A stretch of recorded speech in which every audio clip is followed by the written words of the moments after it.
Hello guys, good morning to all. My name is Shivam Tyagi. Welcome to Study Funda. So here's the complete newspaper analysis for 18th October 2020. Let's start the session. Our first news is हाँ ये New Zealand में दोबारा ये PM जीत चुकी हैं, री election हुए थे वहाँ, तो दोबारा इनका नाम याद रखिएगा, अर्ड्रन विंस। इनका नाम क्या है? अर्ड्रन। प्राइम मिनिस्टर जैकिंडा अर्ड्रन है। जैकिंडा स्पेलिंग याद रखिएगा, जैकिंडा। जैकिंडा यहाँ लिख भी रही है, हाँ जैकिंडा अर्ड्रन। ये बिगेस्ट इलेक्शन जीत चुके हैं न्यूजीलैंड के। मैं इसलिए बता रहा हूँ क्योंकि प्राइम मिनिस्टर बन गई हैं। सीएपीएफ प्राइम मिनिस्टर्स का भी नाम पूछता है एग्जाम। 2018 के पेपर्स में उन्होंने डायरेक्ट चाइना के पीएम का नाम पूछ लिया था कि चाइना के पीएम का नाम बताओ। तो प्लीज़ रिमेंबर, क्योंकि अभी लेटेस्ट न्यूज़ में आ रहे हैं तो इनका नाम याद रखिएगा। मैं कल भी आपको पीएम का नाम बताया था, एक ये होगा जैकिंडा अर्ड्रन, एक तो इनका नाम याद रखिए। फिर जापान के एक प्राइम मिनिस्टर है, इनका भी न्यूज़ में आ रहा है, तो योशिंदे सुगा। बस सुगा करके याद कर लीजिए शॉर्ट फॉर्म में। जापान के प्राइम मिनिस्टर का नाम क्या है? सुगा। और इनके न्यूजीलैंड के प्राइम मिनिस्टर का क्या नाम है? बस अर्ड्रन करके याद कर लीजिए, जैकिंडा। जैसे आपको अच्छा लगे याद करना है वैसे आप कर लीजिए, बस याद होना चाहिए। So the next news is हाँ 70% of rural Indian can't afford nutritious diet. अभी आप कोई भी माल न्यूट्रिशन का आर्टिकल आता है या आपको इंडिया की पॉवर्टी दिखानी है कि इंडिया में भुखमरी या पॉवर्टी या कैसे भी कुछ भी दिखाना है इंडिया को बेकार, तो आप इसका यूज़ कर सकते हैं कि कम से कम चार में से 3 लोग ऐसे हैं जिनको न्यूट्रिशियस डाइट मिल ही नहीं पाती। रूरल पीपल, जो 4 लोग अगर मान के चलिए रूरल एरिया में रहते हैं, तो उसमें से 4 में से 3 लोग ऐसे हैं जो अफोर्ड ही नहीं कर सकते एक अच्छी डाइट। ये किसने बोला? ये एक आर्टिकल जर्नल पब्लिश्ड होती है फूड पॉलिसी। तो आप कैसे लिखेंगे अपने एग्जाम में? तो according to the recent article published called food policy said that out of 4 rural Indians 3 Indians can not afford nutritious diet. ऐसे करके आप लिख सकते हैं। पहला स्टेटमेंट किसी भी आप ऐसे की स्टार्टिंग इस पैरा से कर सकते हैं। फिर इसमें क्या बोला गया? इसमें एक जिक्र हुआ थाली इकोनॉमिक्स का। थाली इकोनॉमिक्स क्या है? इकोनॉमिक सर्वे आता है हर साल इंडिया का, तो उसमें बोला गया था कि इंडिया में थाली इकोनॉमिक्स अब हो रही है। थाली इकोनॉमिक्स का मतलब है कि अब इंडिया में सारे लोग थाली, मतलब थाली में खाना होता है ना, उतना अफोर्ड कर पा रहे हैं। तो ये बोला गया था। तो ये तो एकदम इसके अपोजिट हो गया कि इकोनॉमिक्स सर में तो बोला कि थाली इकोनॉमिक्स का जिक्र करा कि हर इंसान इतना तो कमाई पा रहा है कि वो एक थाली मतलब खाना खा सके। तो ये तो एकदम इसके अपोजिट हो गया, इसमें यही लिख रहा है। तो आप ये वर्ड का भी कहीं यूज़ कर सकते हैं कि रिसेंटली इकोनॉमिक सर्वे, अगर कहीं पॉजिटिव दिखाना है गवर्नमेंट को, मान के चलिए कि गवर्नमेंट की अब तारीफ करनी है, तो आप यूज़ करिए फिर इस इकोनॉमिक सर्वे के स्टेटमेंट का कि according to economic survey the thali economics said that all the Indians are fulfilled their food security या वेजेस जितने भी हैं, मतलब आप पूरा थाली इकोनॉमिक्स से उसे एक्सप्लेन कर सकते हैं। नेगेटिव दिखाना है तो ये बोलिएगा, पॉजिटिव दिखाना है तो ये बोलिएगा, दोनों आपके स्टेटमेंट यहीं तैयार होगा। फिर इसमें क्या बोला गया है कि एक इंसान को एक टाइम का खाना खाने में कितने रुपए लगते हैं? तो 45 रुपीज़ लगते हैं। आप ये भी कहीं लिख सकते हैं कि अकॉर्डिंग टू फूड पॉलिसी 45 रुपये लगते हैं नॉर्मल पर्सन को और 51 रुपये लगते हैं किसी आदमी को, एडल्ट मैन को। तो आप ये कहीं यूज़ कर सकते हैं, आप अपने अकॉर्डिंग आप ये कहीं भी डेटा यूज़ करते रहिए। फिर ग्लोबल 100 इंडेक्स में आपको कल बताया हूँ 94 रैंक है इंडिया की। ये तो आप चक्कर क्या है कि ग्लोबल 100 इंडेक्स एक ऐसी चीज़ है कि हर बच्चा इसे यूज़ करेगा। मेरे को लगता है अगर 100 बच्चे एग्जाम दे रहे हैं तो 80 बच्चे ग्लोबल हंगर इंडेक्स से अपना आंसर की शुरुआत करते हैं। तो आप ये ना करके आप ये फूड पॉलिसी से करिएगा, कुछ डिफरेंट करिए, क्योंकि पढ़ने वाले को लगना नहीं चाहिए ना सब एक ही चीज़ पढ़ के आए। तो आप कुछ नया ट्राई करिएगा। ये भी बहुत अच्छा डाटा है, अगर जो चाहिए यूज़ कर सकता है। So the next news is zero राजधानी। इसमें बस जो याद करना वो इस ब्रिज का नाम याद रखिएगा, बोबी बील ब्रिज। तो इंडिया का सबसे बड़ा longest rail and road bridge है। ये किस रिवर के ऊपर है? ब्रह्मपुत्र के रिवर के ऊपर है। बस याद रखेंगे बोबी गील ब्रिज कौन सा है, तो सबसे बड़ा इंडिया का रेल एंड रोड ब्रिज है। दोनों चीज़ है, रेल भी है रोड भी है, सबसे बड़ा ब्रिज है। और ये कहाँ पे है? ब्रह्मपुत्र नदी पे। ये आसाम को जोड़ता है, आसाम के एक जगह से आसाम के दूसरी जगह का। ये तो इसलिए न्यूज़ में आ रहा है कि मतलब दिल्ली के लिए ट्रेन आ रही है, तो इस ब्रिज के बनने से 117 किलोमीटर कम हो गया है दिल्ली से और उसके डिब्रूगढ़ के बीच का रास्ता इस ब्रिज के बनने से। तो इतना ये ट्रेन इंपॉर्टेंट नहीं है हमारे लिए, केवल ये ब्रिज का नाम इंपॉर्टेंट है, please remember. So next news is Malik praises sir Syed vision of a nation. तो इसमें एएमयू पे कोई कॉन्फ्रेंस हो रही थी, उस सब की बात चल रही है। एड्रेस हमारा इतना इंपॉर्टेंट नहीं है, इंपॉर्टेंट है सर सैयद अहमद का इसमें विजन, मतलब सर सैयद अहमद का जिक्र हो गया, वो बहुत इंपॉर्टेंट है। तो ये मेरा अगेन नोट्स का हिस्ट्री का पार्ट है। रिलीजियस मूवमेंट में बहुत सारे आते हैं, सब आ जाते हैं जितने हमारा आर्य समाज, ब्रह्मो समाज, थियोसफिकल सोसाइटी और जो भी हैं, उसमें सैयद अहमद खान का भी जिक्र होता है। तो सबसे देखिए शुरू पहले तो इसकी डेट याद रखनी है, 1817 से 1898 तक ये रहे हैं। देखिए पहला स्टेटमेंट लिख रहा है, established Mohammed Anglo Oriental college. इसी को बाद में जाके एएमयू बना दिया गया। यही एएमयू है। तो एएमयू अगर कोई पूछे किसने बनाया तो सर सैयद अहमद खान ने बनाया, इस्टेब्लिश्ड इन्होंने करा था। ये मेरे अगेन नोट्स हैं, बस इतना ही अगर आप पॉइंट्स याद करेंगे आपके 100% सवाल हो जाएंगे, आप कोई भी पेपर जाके देख लीजिएगा। फिर इन्होंने, इनका काम क्या था, इन्होंने रिफॉर्म करा था मुस्लिम सोसाइटी को। इन्होंने क्या काम करा था कि मुस्लिम और गवर्नमेंट, आपको पता है ब्रिटिशर्स जो हैं वो मुस्लिम्स के और ब्रिटिशर्स के बीच में बहुत ज़्यादा लड़ाइयाँ होती रहती थी, क्योंकि बहुत सारे रीजन थे, लेकिन इतनी लड़ाइयाँ ब्रिटिशर्स की हिंदू से नहीं होती थी। तो ये सर सैयद अहमद चीज़ चाहते थे कि जो गैप हो गया है मुस्लिम्स और गवर्नमेंट, गवर्नमेंट का मतलब है यहाँ पे ब्रिटिशर्स के बीच में, तो जो गैप हो गया है उसको फिल कर सकें। फिर उलेमास, क्रिटिसाइज इन्होंने करा था उलेमास को। उलेमास शायद वो लोग होते हैं जो मौलवी को शायद बोलते होंगे, आई डोंट नो, मैंने तो ऐसे ही याद कर लिया है, तो कोई ऑफेंड ना हो भाई, याद कर लें आप लोग भी। Criticise ulemas, he believe only in Quran, ये केवल कुरान में बिलीव करते थे। अदर जितनी भी हदीत थी वो सबको ये सेकेंडरी मानते थे, मतलब विश्वास करते होंगे लेकिन बाकी को ये सेकेंडरी मानते थे, केवल कुरान में विश्वास रखते थे, ये भी स्टेटमेंट आ जाता है। फिर इन्होंने क्रिटिसाइज करा था पर्दा, सो पॉलीगैमी को, तो इन्होंने क्रिटिसाइज करा था। ये लोग ये जो है वो पर्दा को भी नहीं मानते थे, पॉलीगैमी को मानते थे। इनका मेन काम क्या था कि ये मानते थे कि मुस्लिम जो है वो पीछे इसलिए रह गए हैं क्योंकि वो मतलब एजुकेशन के फील्ड में उनके लिए ज़्यादा कोई काम नहीं कर रहा है, कोई एजुकेशन पे ध्यान नहीं दे रहा है, तो इसीलिए इन्होंने कॉलेज बनाया था ताकि मुस्लिम भी अच्छे से पढ़ाई कर सकें। फिर इन्होंने अलाउ करा था विडो रीमैरी को। तो देखिए उस टाइम में मतलब इतने अच्छे लोग थे, समझ सकते थे। आज भी मतलब बहुत जगह ऐसी हैं विडो रीमैरिज अलाउड नहीं है, लेकिन इन्होंने अलाउ करा था। फिर इनकी journal, very important journal, direct exam में बहुत बार पूछी गई है। करोड़ जितने एग्जाम हुए हैं 10 में से 8 बार इनकी जर्नल का जिक्र होता है, तहदीब उल अकलक। तो किसकी इस जर्नल है, सर सैयद अहमद खान की। इन्होंने कम्युनलिज्म को बढ़ावा दिया था, कम्युनलिज्म को बढ़ावा दे दिया था। ये एक थोड़ा बोल सकते हैं कि नेगेटिव में डाल सकते हैं, लेकिन आप याद रखिएगा। फिर इनकी जो एसोसिएशन थी उसका नाम था यूनाइटेड पेट्रियोटिक एसोसिएशन। ये एक्चुअली पहले मेरे नोट्स में नहीं था, लेकिन फिर मैंने कोई शायद क्वेश्चन पेपर करा था, उसमें पूछा गया था कि यूनाइटेड पेट्रियोटिक एसोसिएशन किससे रिलेटेड है, तो सर सैयद अहमद खान से रिलेटेड है। तो ऐसे होता है, अगर आप एक बार नोट्स बना लें फिर आपको जो भी उसमें पॉइंट्स मिलते जाएं आप उसमें ही ऐड ऑन करते जाइए। अब देखिए मेरे को कहीं से पॉइंट मिला होगा तो मैंने इसी नोट्स में अब जोड़ लिया, अब मेरे को ये याद रहता है। क्योंकि अगर आप बहुत जगह बहुत सारी चीज़ें पढ़ते हैं, अगर आप एक जगह उनको जॉट डाउन नहीं करेंगे आपको भले उस दिन याद रहेगा लेकिन फिर बाद में आप भूल जाएंगे। तो आप ऐसे नोट्स बनाइए। 19 पॉइंट है, मतलब इससे पहले 18 पॉइंट और मैं बनाया होगा नोट्स में, इसलिए आ रहा है। तो आज आप जाके रिलीजियस मूवमेंट पढ़िएगा, रिलीजियस मूवमेंट जितने भी हुए हैं, आर्य समाज से लेके ब्रह्मो समाज, आर्य समाज, और क्या कहते हैं सत्य शोधक समाज, और साधारण ब्रह्मो समाज, और थियोसफिकल सोसाइटी, ये सब जितने भी हैं ये सब आज जाके आप पढ़िएगा, वेरी इंपॉर्टेंट, डायरेक्ट एग्जाम में सवाल होता है। So the next news is Orissa villages created river mouth. अब रिवर माउथ बनाया गया, इसमें जो इंपॉर्टेंट ये सब नहीं है, बस इसमें जो रिवर है उसका नाम बहुत इंपॉर्टेंट है, Rushikulya river. Please remember, already exam में पूछा जा चुका है, आई डोंट रिमेंबर किस एग्जाम में, ऋषिकुल्या रिवर किस स्टेट में ये पूछा गया था। तो बस इसमें वही लिख रहा है कि उड़ीसा में इन गंजम डिस्ट्रिक्ट, तो पूरा याद रखिएगा गंजम डिस्ट्रिक्ट इन उड़ीसा में ये क्या है, ऋषिकुल्या रिवर है। बस इसमें और कुछ नहीं जानना आपको। So the next news is huge inflow continue into Telangana Andhra Pradesh dam. तो अभी बहुत ज़्यादा बारिश हो रही है हैदराबाद रीजन में, इसलिए गोलकोंडा फोर्ट है वहाँ पे, तो उसको बहुत ज़्यादा डैमेज हो गया है। तो देखिए अगेन मेरे नोट्स का पार्ट है ये, कभी न्यूज़ में पिछले करंट अफेयर्स में कभी आया होगा तो मैंने नोट डाउन कर रखा है। तो देखिए बस आपको इतना पता होना चाहिए गोलकोंडा फोर्ट के बारे में कि कहाँ पर है, तो हैदराबाद तेलंगाना में। इसको हम एक और नाम से बोलते हैं मनकाल। गोलकोंडा फोर्ट को हम मनकाल भी बोलते हैं। इसे किसने बनाया था, तो कुतुब शाही डायनेस्टी ने बनाया था। ये इसे गिराया किसने था, तो औरंगजेब ने गिराया था। ये किसके अंडर में आता है, तो आर्कियोलॉजिकल सर्वे ऑफ इंडिया का एक एक्ट है उसके अंदर में आता है। 1861 में इसका सबसे पहले डायरेक्टर कौन था आर्कियोलॉजिकल सर्वे ऑफ इंडिया का, तो अलेक्जेंडर कंगिंगम। ये तो आप सबको पता होगा, बहुत बार न्यूज में था। यही सब चीज यहाँ लिख रही है, अगर आप पढ़ने जाएंगे तो यही सब चीज लिख रही है। देखिए Golconda fort was build and modified by successor and generation of Qutub shahi who rule for 160 years, और ऐसे सब चीज लिख रहा है। तो ये बिल्कुल बेकार है, बस आपको इतना पता होना चाहिए कहाँ पर है, इसको और क्या बोलते हैं, किसने बनाया, किसने तोड़ा, किसके अंडर में आता है, बस ये आपका काम हो गया। तो ऐसे आप अपने एक जॉट डाउन करिए जो इंपॉर्टेंट पॉइंट्स हैं, नहीं तो लास्ट डे जब आप एग्जाम देने जाएंगे 100 इतने पन्ने हो जाएंगे आपके करंट अफेयर के, 500 से 1000, आप वैसे ही पढ़ेंगे नहीं। तो जितना शॉर्ट हो सके, ऐसे जितना शॉर्ट हो सके एक न्यूमेरिक्स के टाइप पे बनाइए, ऐसे नए नए तरीके से बनाइए ना यार, याद करने में आसानी होगी। बस ये 4 पॉइंट है, इतना सा पार्ट है। अब देखिए जरा सी पिक्चर है, इससे आपके सारे सवाल हो जाएंगे।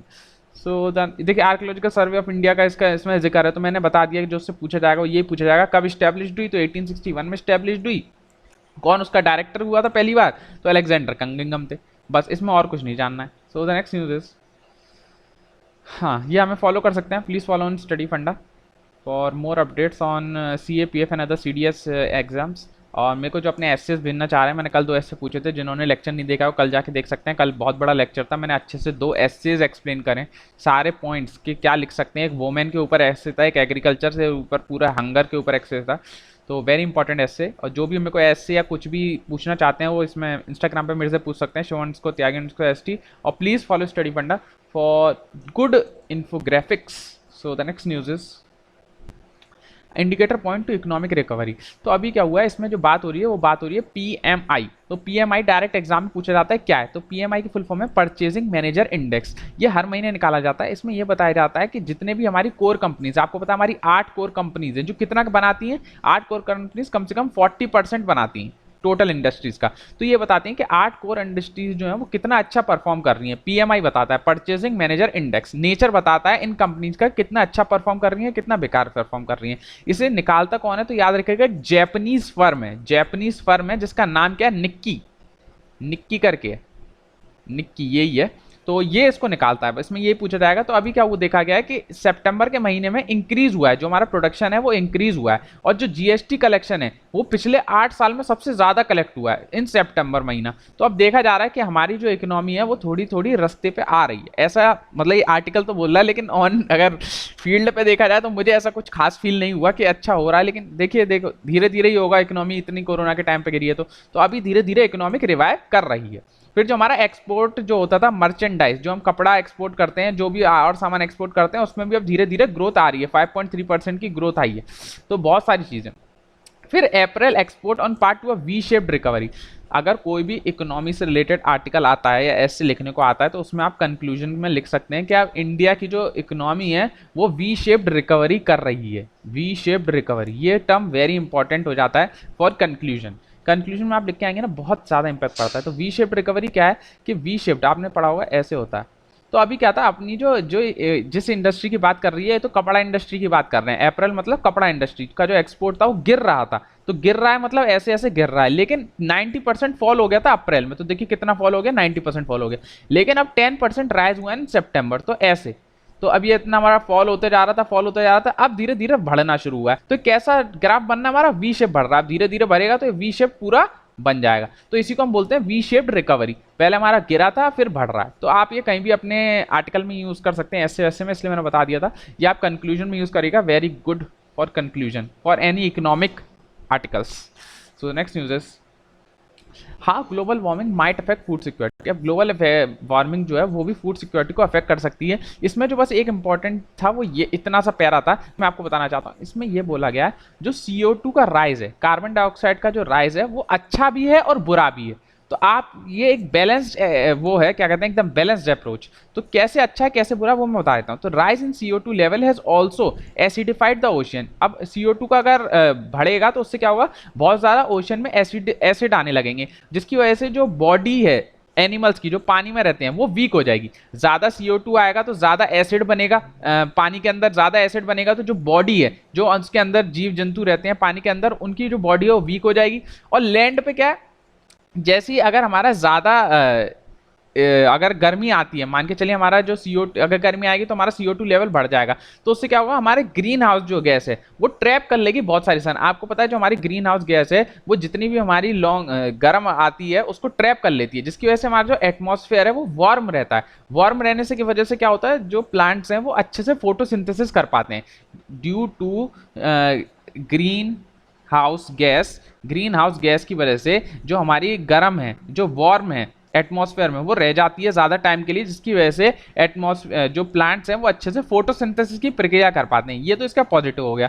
लेकिन उसी टाइम पे क्या होता है, फोटोसिंथेसिस की प्रक्रिया तो अच्छे से हो रही है, लेकिन जो प्लांट एब्जॉर्ब करता है नाइट्रोजन, क्योंकि प्लांट की एबिलिटी होती है कि उसे नाइट्रोजन भी एब्जॉर्ब करना होता है, वो कम हो जाती है। तो प्लांट, अगर हमारा पृथ्वी पे टेम्परेचर बढ़ेगा, आप बस ये याद रखिए, तो प्लांट अच्छे से फोटोसिंथेसिस कर पाएंगे, फोटोसिंथेसिस कर पाएंगे। लेकिन उसी टाइम वो जो नाइट्रोजन एब्जॉर्ब करते हैं उसकी एबिलिटी कम हो जाएगी प्लांट्स की। तो नाइट्रोजन अगर एब्जॉर्प्शन की एबिलिटी कम हो जाएगी तो प्लांट की क्रॉप ग्रोथ जो है वो कम हो जाएगी, कम क्रॉप ग्रोथ करेगा। तो देखिए दोनों फायदे हैं, अगर ज्यादा CO2 बनती है तो फोटोसिंथेसिस अच्छा कर पाएंगे प्लांट, लेकिन उसी टाइम पे नाइट्रोजन जो है वो एब्जॉर्ब नहीं कर पाएंगे, जिसकी वजह से प्लांट की ग्रोथ कम हो जाएगी। तो ये सिंपल सा इसका लॉजिक है। तो आप बस समझने के लिए मैंने यहाँ समझा दिया, आप अपने हिसाब से देखिएगा कैसे इसको कहाँ लगाना है, यूज करना। सो इसमें और कुछ नहीं है इंपॉर्टेंट।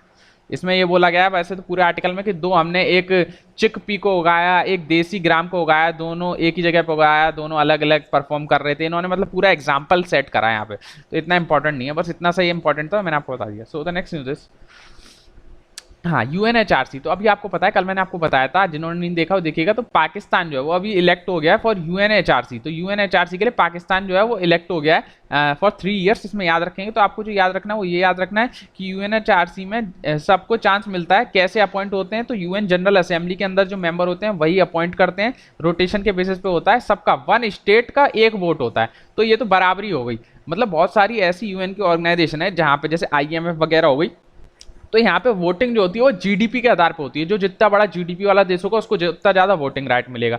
लेकिन यूएनएचआरसी में ऐसा नहीं है, यूएनएचआरसी में सब बराबर हैं, 1 स्टेट 1 वोट का प्रिंसिपल है, बस इसमें ये याद रखना है। इसमें किसी को भी स्पेशल प्रिविलेजेस नहीं दी गई है। फिर यूएनएचआरसी ने रिप्लेस करा था ह्यूमन राइट्स कमीशन को। तो यूएनएचआरसी जो बना है वो रिप्लेस करके बना है किसको, ह्यूमन राइट्स कमीशन को। कब, 2006 में यूएनएचआरसी ने ह्यूमन राइट्स कमीशन को हटाया और खुद बन गया था। कब बना था, 2006 में बना था, बस आपको ये याद रखना है।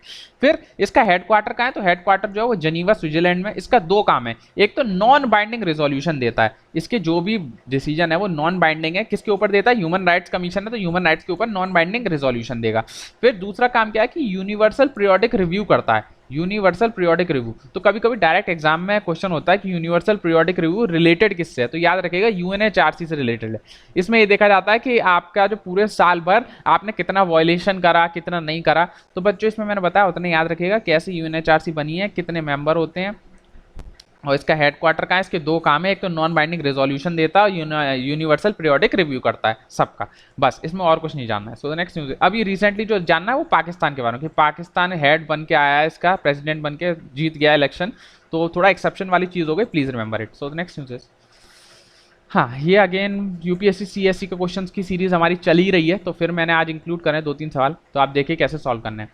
सबसे पहले ये क्वेश्चन था, ये दोनों क्वेश्चन मैंने देखिए, इसमें कोई टिक नहीं है, इसमें कोई टिक नहीं है, मैंने मतलब पहली बार में ही सॉल्व कर दिए थे, तो ये मेरे को इजी क्वेश्चन लगे और मैं लाइन वाइज पढ़ा रहा हूँ अभी तक। मैं आपको इसका मतलब अगर ये 13-14 क्वेश्चन है तो मैं आपको 12 क्वेश्चन पढ़ा चुका हूँ। मैं एकदम लाइन वाइज पढ़ा रहा हूँ, ये नहीं है कि मतलब टेढ़े मेढ़े पढ़ा रहा हूँ। तो जैसे मेरे सेट में वैसे ही पढ़ा रहा था। तो सबसे पहले 13 वाला क्वेश्चन देख लेते हैं। Which of the following policies were affecting the prices of rice in India in the recent past. तो अभी कौन कौन सी पॉलिसी है जिसकी वजह से इंडिया में जो राइस का प्राइस है, राइस मतलब चावल का प्राइस बढ़ गया है, तो किस किस की वजह से। एक तो एमएसपी की वजह से, किसी को एमएसपी मिल पाती है, किसी को एमएसपी नहीं मिल पाती है। फिर गवर्नमेंट की ट्रेडिंग, गवर्नमेंट कहीं से ज़्यादा माल उठा लेती है, कहीं से कम माल उठा लेती है। फिर गवर्नमेंट स्टॉक पाइलिंग, अब गवर्नमेंट क्या करती है, बहुत सारा अनाज खरीद खरीद के रख लेती है, बेचारा सड़ जाता है लेकिन मार्केट में नहीं उतारती, तो गवर्नमेंट की स्टॉक पाइलिंग। और कंज्यूमर को बहुत सारा सब्सिडीज मिलती है। अब किसी कंज्यूमर को, कोई निर्धन है तो उसको ज्यादा सब्सिडी मिल गई और कोई अमीर है तो उसको सब्सिडी का फायदा नहीं हुआ। तो ये सारे ही फैक्टर रिस्पॉन्सिबल हैं किसकी वजह से, जिसकी वजह से प्राइस ऑफ राइस जो फ्लक्चुएट करता है। इसमें ये नहीं बोला कि ज्यादा हो जाता है कम हो जाता है, बस ये बोला कि क्या क्या फैक्टर हैं जिससे अफेक्ट हो सकती है, कम भी हो सकती है ज्यादा भी हो सकती है। तो सारी फैक्टर हैं जिसकी वजह से कुछ कम भी हो सकता है कुछ ज्यादा भी हो सकता है। तो इसका आंसर जो होगा 1 2 3 4 होगा। वेरी इजी क्वेश्चन, थोड़ा सा जनरल दिमाग लगा के कोई भी बच्चा इसे सॉल्व कर सकता था। फिर 14 क्वेश्चन, ये थोड़ा ट्रिकी क्वेश्चन था, इसके लिए आपको थोड़ी सी, अगर जिसने रेगुलर न्यूज़पेपर फॉलो करा वो इसको आसानी से कर सकता था, जिसने रेगुलर न्यूज़पेपर पढ़ा। देखिए पहला स्टेटमेंट है, the value of Indo Sri Lanka trade has consistently increased. Consistently का मतलब होता है लगातार, कभी कमी ही नहीं हुआ है in last decade. Last decade मतलब 10 साल में। तो ये तो गलत वैसी स्टेटमेंट हो गया। कहीं किसी भी कंट्री के साथ, श्रीलंका जैसी कंट्री के साथ अगर हम ट्रेड करेंगे तो कैसे हो सकता है कि श्रीलंका ने हमें बहुत ज्यादा सामान भेजा और इंडिया ने उसको सामान ना भेजा हो ज्यादा। तो हमारा ऐसा थोड़ी है कि हमेशा बढ़ता ही रहा होगा। कंसिस्टेंटली का मतलब है कभी गिरा ही ना हो 10 साल में, तो ऐसा तो हो ही नहीं सकता, कभी ना कभी तो गिरा ही होगा। तो ये मैंने डी लिख दिया, मतलब इसमें थोड़ा डाउट था लेकिन मेरे को पता था ये लगभग गलत है। तो मैंने देखिए पहले पे क्रॉस लगाया, अब मेरा पहला मेरे को पता चल गया कि गलत है। तो देखिए 2 ऑप्शन मेरे अपने आप कट गए, ये वाला ऑप्शन मेरा अपने आप कट गया, ये वाला मेरा ऑप्शन अपने आप कट गया। अब इसमें मेरे को क्या पता चला, या तो ऑप्शन 2 सही होगा या ऑप्शन 3 सही होगा। अब इन दोनों में से कोई एक ही सही होना चाहिए। अब मैंने पढ़ा कि textile article constitute an important item of trade between India and Bangladesh. तो टेक्सटाइल जो है वो बहुत ज्यादा ट्रेड होता है बिटवीन इंडिया एंड बांग्लादेश। ये मैंने कहीं पढ़ा था न्यूज़पेपर में, क्योंकि मेरा जो ऑप्शनल है वो PSIR है, पॉलिटिकल साइंस इंटरनेशनल रिलेशन। तो मेरे को इंटरनेशनल रिलेशन ज़्यादा डीपली पढ़ना पड़ता है, तो मेरे लिए थोड़ा एडवांटेज था क्वेश्चन में। फिर in the last 5 years Nepal has been the largest trading partner of India in South Asia. फिर ये बात गलत है, ये तो एकदम क्लियर कट गलत है, क्योंकि बहुत सारे आर्टिकल्स आए थे कि इंडिया और बांग्लादेश का सबसे बड़ा लार्जेस्ट ट्रेडिंग पार्टनर है, ना कि नेपाल। तो ये मेरे को पहले पता था कि 3 इसका ऑप्शन नहीं है। मैंने जैसे ही नेपाल पढ़ा कि इंडिया का सबसे लार्जेस्ट ट्रेडिंग पार्टनर जो है वो है बांग्लादेश है, ना कि नेपाल। तो ये ऑप्शन वैसे ही गलत हो गया, तो डायरेक्ट इसका 2 आंसर था। तो ऐसे इस आंसर पे पहुंचे गए। तो इसके लिए थोड़ा मैं मान सकता हूं कि आपको पढ़ा होना चाहिए, लेकिन इसमें भी पहला ऑप्शन तो मतलब जिसने ना पढ़ा वो कॉमन लॉजिक से कर सकता है, फिर भी इसमें 50-50 का चांस आप ले सकते थे। जिसने ये 2 ऑप्शन भी ना पढ़े हो मैं उनके लिए बोल रहा हूँ, ये तो हर कोई कर सकता था। So the next question is, एक और होगा। हाँ देखिए, इन विच कंट्री, ये सबसे easiest question in UPSC civil service examination, सबसे इजीएस्ट क्वेश्चन। और सीएपीएफ में भी ऐसे ही क्वेश्चन आते हैं। ये सीएपीएफ का ही समझ लीजिए क्वेश्चन इसमें डाला गया, लेकिन इसमें भी बच्चे बहुत ज़्यादा गलती करके आए हैं। मैं क्या बोलूँ, कंफ्यूज हो गए थे इसमें बच्चे, तो कोई बात नहीं। इसमें पूछा गया कि कौन कौन से इसमें G20 के मेंबर हैं। अभी देखिए अगेन मेरे नोट्स के करंट अफेयर्स का ही पार्ट है, मैंने नोट्स बनाए थे अपने। तो ये अगस्त की न्यूज़ थी। अगस्त में क्या हुआ था, G20 की मीटिंग हुई थी ओसाका जापान में, शायद मीटिंग हुई थी जहाँ तक मैं रिमेंबर कर पा रहा हूँ। तो अगस्त में ये न्यूज़ आई थी, ये पहला ही न्यूज़ था अगस्त के महीने का, मतलब 1 अगस्त को इसकी मीटिंग शायद हुई होगी। तो ये मेरे अगस्त के महीने के करंट अफेयर है, मैंने इसमें क्लियरली लिख रखा था, मेरे को पता था ऐसे ही सवाल बनते हैं। तो देखिए G20 में क्या क्या आया था कि ये किस किस को कवर करता है। तो G20 में क्या होता है, 2/3 होता है वर्ल्ड पॉपुलेशन का, वर्ल्ड पॉपुलेशन का 2/3, और कितना 75% ट्रेड और 85% इकोनॉमिक आउटपुट, इतना ये G20 करता है। इसमें इतने लोग हैं कि इतना सारा काम मिलकर कर लेते हैं। फिर इसमें कितने मेंबर है, 20 हैं, तो मतलब 20 लोग होंगे। तो मैंने क्या करा था, मैंने इनको जो अपने कॉन्टिनेंट है, कॉन्टिनेंट वाइज याद करा था। मेरे को पता था ऐसे याद होगा नहीं, तो कॉन्टिनेंट वाइज याद कर लो। तो जो साउथ अफ्रीका में आपको पता है 2 बड़ी कंट्री हैं, एक तो अर्जेंटीना, एक ब्राजील, तो ये 2 कंट्री हो गई। नॉर्थ अमेरिका में हमें पता है पूरे कॉन्टिनेंट में 3 ही कंट्री हैं, यूएस, कनाडा, मैक्सिको, तो ये 3 हो गई। फिर अफ्रीका में एक ही कंट्री है, साउथ अफ्रीका। ऑस्ट्रेलिया में एक है, ऑस्ट्रेलिया। यूरोप की मेजर जो हमारी वर्ल्ड पावर है, जो हर चीज में होती है, वही होंगी, France, Germany, Italy, Russia, Britain, EU. ये सबको पता है। वर्ल्ड वॉर को याद कर लीजिए या कुछ भी याद कर लीजिए, सबको पता है कि 6 मेजर यूरोपियन कंट्रीज हैं, वो रहती हैं। 5 होती हैं, ईयू को मान लीजिए आपने याद कर लिया। फिर एशिया में क्या है, इंडिया होगा, जापान होगा, चाइना होगा, साउथ कोरिया होगा, टर्की होगा, सऊदी अरेबिया होगा, इंडोनेशिया होगा। तो यहाँ जो सारा खेल था वो किसका खेल था, पूरे क्वेश्चन में खेल था बस इस टर्की का। जिसको ये पता था टर्की है, उसके लिए बच्चों का खेल था क्वेश्चन। अब देखिए इसमें आपको बस ये देखना था कि कौन कौन से हमने पढ़े से हैं। तो साउथ अफ्रीका एक हमें सबसे पता है कि साउथ अफ्रीका इसलिए आता है क्योंकि साउथ अफ्रीका में एक ही नेशन है, तो साउथ अफ्रीका होगा, और किसी में साउथ अफ्रीका था ही नहीं। तो हम मान सकते हैं ये ठीक होना चाहिए। फिर अगर इसमें साउथ अफ्रीका है तो इस बाकी के 3 भी हमें चेक करने पड़ेंगे। मैक्सिको हमें पता था कि यहाँ अमेरिका में 3 ही स्टेट है, तो मैक्सिको भी होगा। फिर बात थी अर्जेंटीना।